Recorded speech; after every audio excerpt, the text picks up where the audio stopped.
Vous savez, il n'y a que l'histoire qui dira qui sont les terroristes. Il y a une soixantaine d'années, des gens qui étaient communistes étaient traités de terroristes. Bonjour monsieur, Bonjour. vous avez un magnifique t-shirt, j'adore.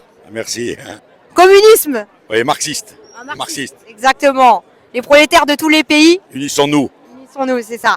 Est-ce que vous pensez que le communisme peut aider à la libération de la Palestine? Le problème, il est là, c'est qu'il ne faut pas se tromper de combat. Aujourd'hui, la Palestine est un des phares de la lutte contre le capitalisme et donc une des pointes avancées de la lutte de tous les peuples dans le monde. C'est pour ça qu'aujourd'hui, ils se font massacrer par tous les capitalistes et tous les colonialistes du monde.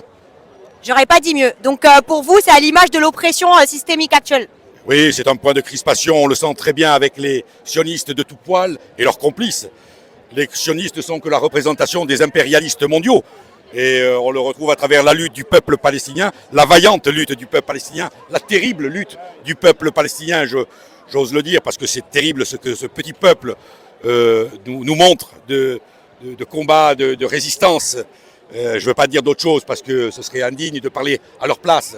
Mais et on se sent tellement impuissant par rapport à ce que ce petit peuple, qui est un très grand peuple, nous montre dans l'histoire et nous montrera à l'image de ce que retiendra le peuple et l'histoire de nos civilisations. Bien sûr. Et que pensez-vous du fait que Netanyahou a pu utiliser l'espace aérien français hier?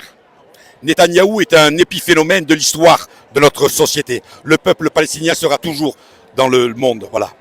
C'est gravissime parce que bien, les capitalistes, on le disait, les capitalistes et les impérialistes de tout bois se tiennent les coudes. C'est pour ça qu'aujourd'hui, ils sont tous complices. Enfin, qu'un grand nombre d'entre eux sont complices. Mais on le voit, les rues de France, les rues d'Europe, les rues du monde un peu de partout, d'un petit peu de partout en Europe, dans le monde, en Afrique, sont avec la vaillante lutte du peuple palestinien. Bien sûr. Et que pensez-vous du fait qu'on dise que les communistes étaient des terroristes et maintenant que même Palestine Action, vous voyez l'association en Angleterre, sont traités de terroristes? Vous savez, il n'y a que l'histoire qui dira qui sont les terroristes. Il y a une soixantaine d'années, des gens qui étaient communistes étaient traités de terroristes.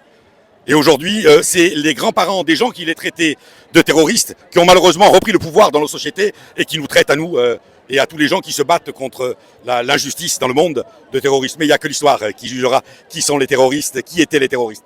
C'est un pied de nez permanent, l'histoire, vous savez. Bien sûr. Bah, merci beaucoup, monsieur. Vous vous appelez comment? Christian. Merci, Christian. Merci beaucoup. Merci.